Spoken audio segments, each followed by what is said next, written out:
안녕하세요. 오늘은 편제, 상생, 상득, 상합에 대해서 알아보겠습니다. 다음 시간에는 일간하고 용신 간단하게 설명드릴 거고요. 그 다음 시간에는 토에 대해서 전반적으로 정리하고 활용하는 방법도 알아볼게요. 어떤 활용 방법이 좋을까 고민해 봤는데요. 원령에서 사령하고 격국이 정해지면요. 사령, 격, 그리고 나머지 지장간 조합해서 타고난 상생상급식 만들 수 있는데요. 격국은 타고난 상생상급식에서 시작하면 되고요. 오늘 편제 배울 건데요. 편제가 재생사를 먼저 하는지, 식신생제를 먼저 하는지, 아니면 재극인을 먼저 하는지, 생제를 먼저 하는지, 상합을 먼저 하는지, 어떤 것을 먼저 하는지도 타고난 상생상급식에서 찾으시면 돼요. 이 내용은 무척 중요하고요. 원령에서 타고난 상생상급식 찾는 것만으로 사주풀이에서 50% 이상 먹고 들어간다고 보시면 될 것 같아요. 강의 순서 좀 말씀드릴게요. 워밍업 먼저 할 거고요. 다음으로 상생상급, 상생, 상급, 상합, 음양이 다른 상생으로 설명을 드리겠습니다. 3번하고 4번은 3월 3일 날 올려드리고요. 제가 오랜만에 하다 보니까 마이크가 고장이 나갔고요. 지금 헤드셋으로 녹음하고 있기 때문에요. 소리가 그렇게 좋지 못할 것 같아요. 다음 주까지는 소리가 이 정도로 나올 것 같으니까요. 이 점 양해 부탁드릴게요. 워밍업 좀 할게요. 어떤 분이 댓글로 사주 공부 어떻게 해요? 라고 문의를 주셔갖고요. 의견을 드리자면요. 사주 공부 시 명심해야 할 사항.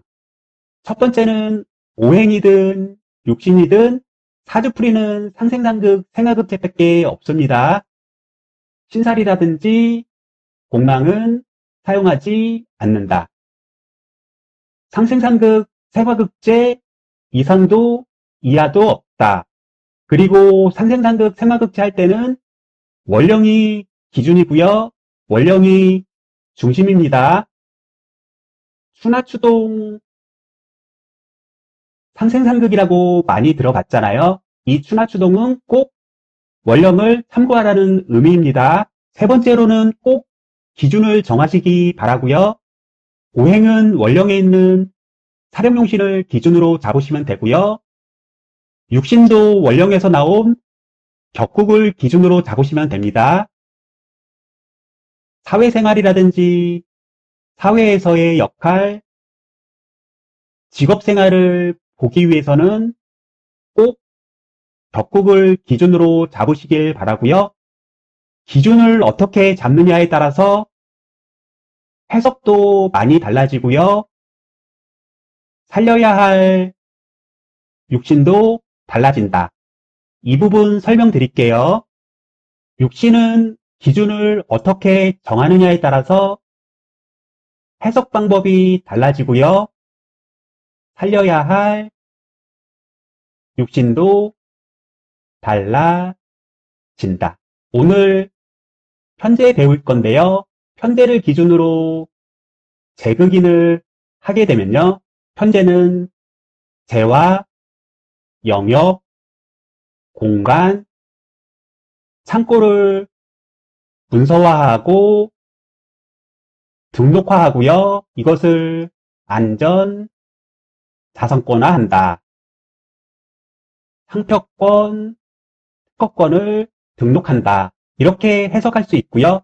편제가 공간이 있으니까요. 자신의 영역을 주차장으로 이렇게 등록해 놓고요. 자신의 영역을 이용하는 사람들한테 이렇게 돈을 받는다. 안전자산권화를 하고요. 그 안전자산권을 이용해서 다시 재화를 획득한다. 이렇게 해석하면 되고요.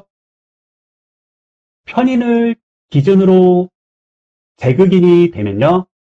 편제라는 돈 있는 사람이 또는 영역이 있는 사람이 편인한테 와서 내가 돈을 벌고 싶은데 거기에 대한 전략, 전술, 작전 또는 정보를 달라고 요구를 하면요. 편의는 시장에서 통하는 정보라든지 전략 전술을 기획해서 고객한테 정보를 전달하고 여기에 수수료를 받는다. 편제가 고객이 되고요. 편인이 정보를 전달하는 에이전시가 되겠죠. 이렇게 기준에 따라서 같은 제극인이지만 해석이 다르게 적용된다. 격국을 기준으로 설명드리자면요. 편제격이 편인을 이렇게 제극인하면요. 식신이 살아나서 식신생제를 잘하거든요. 편제격이 시장에 맞는 전략 전술을 짜갔고요. 이 전략 전술을 식신하게 주면요.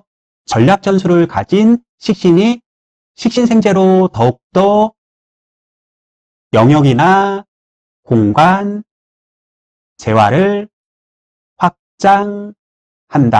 이것은 좋은 작용인데요. 만약에 편인격에 이렇게 편제가 제극인에 오면요. 편인격은 전략, 전술, 자신의 정보를 편제가 검증하러 온 거기 때문에요. 식신을 살리면 안 되고요. 비견을 살려갖고요. 자신의 정보를 다른 사람한테 공유하고 인정을 받아갖고요. 그 사람들이 편제라는 시장, 영역에 가서 경쟁하고 검증을 받는 거거든요. 시장에 가서 돈을 벌자 편인격의 전략 전술을 인정받다. 그렇게 되면은 편제가 편인격을 다시 제극인해서 편인격의 전략 전술 정보를 인정하다. 하나의 가문으로 학파로 인정하다. 편인격이 브랜드가 되다. 이렇게 설명할 수 있기 때문에요. 편인격이 제극인 받게 되면은 비견을 살려야 돼요. 만약에 비견이 없이 식신을 살리게 되면요. 편제가 너의 전략 전술을 인정할 수 없으니 현장에 나가서 노동을 해라. 또는 단순 업무만을 해라. 이렇게 얘기하는 거예요. 우리나라 속담에 머리가 나쁘면 손발이 고생이다. 이런 말도 있잖아요. 그렇기 때문에 식신을 살리면 안 되고요. 비견을 살리셔야 돼요. 비견이 없으면은 격이 무너진 것이기 때문에요. 여기에서의 직업생활을 버리고 현장으로 이직하게 되죠. 이것을 이도라고 얘기를 하고요. 편인격의 식신을 살리는 것은 좋은 것이 아니다. 정인격의 정제가 이렇게 제극인을 하면요. 이것은 더욱더 명확해지는데요. 정인격이 임무 수행을 제대로 안 하고 돈이라든지 뇌물을 받는 거잖아요. 이것을 탐재괴인이라고 하고요. 상관이 이렇게 살아나면은 상관이 상관경관하죠. 그렇게 되면은 자신의 직장이나 가정이 사라진다. 정제격은 제극인으로 상관을 살려서 상관생제 해야 하지만요. 정인격은 제극인 됐을 때 겁제를 살려서 정제를 막아야 돼요. 어느 것을 기준으로 하느냐에 따라서 해석도 다르고 살려야 할 육신도 다르고 희귀도 다르게 나타난다. 이 부분 무척 중요하니까요. 다음서부터 육신 해석할 때는 꼭 기준을 정하시고 해석하기 바랍니다. 육신 공부하실 때 상생상극, 생화급제밖에 없다고 말씀을 드렸잖아요. 이 부분이 상생상극이고요. 이 부분을 갖고 생화급제까지 가시면 됩니다. 그래서 공부 순서는 상생, 상극, 상합, 음양이 다른 상생 이런 식으로 공부하시면 되고요. 음양이 다른 상생을 이렇게 뺀 이유는요. 이 부분이 나중에 생화급제로 가서 합파를 해야 되기 때문에 그렇습니다. 이 부분은 뒤에 가서 설명을 드릴게요. 정제는 열심히 일을 해서 생존, 생활에 필요한 재를 소유하게 되고요. 이것을 사유재산 또는 소유재산이라고 얘기를 하고요. 안정된 삶을 추구하고 합리적으로 돈을 벌려고 해요. 그렇기 때문에 일가는 정인으로 왕해하여 사회의 규칙과 규정을 지켜서 돈을 벌다. 여기에 반해서 편제는 공유 영역에서 경쟁을 통해서 영역이나 재물, 재주를 쟁취하고자 해요. 경쟁을 통해서 승패가 있는 싸움을 한다. 승리하면은 전부 갖는 거고 패하면은 내 것을 전부 내주어야 한다. 도전, 개척, 개간, 확장을 하고자 하기 때문에요. 일가는 근황하고 비견으로 왕해야 해요. 근황하다는 것은 내가 실력이 있다는 거고요. 비견으로 왕하다는 것은 다른 사람의 협조를 받을 수 있고요. 다른 사람들과 경쟁할 때 경쟁력이 있음을 말한다. 상생은 재생사라고 식시생제가 있는데요. 재생사를 하게 되면요. 영역이 이렇게 있는 거고요. 거기에 따른 틀을 갖추다. 조직화하다고 얘기를 하고요. 경영능력, 운영능력, 관리 능력을 갖추다. 식신생제는요. 나의 능력이라든지 상품을 시장에 내어놓고 점유율을 높이다. 열심히 현장 활동을 하거나 사회 활동을 해서 시장에서 인정받다. 식신생제를 전문 능력이라고 얘기를 하고요. 재생사를 관리 능력이라고 보시면 돼요. 상생이 실력을 준비한다는 의미가 있다면요.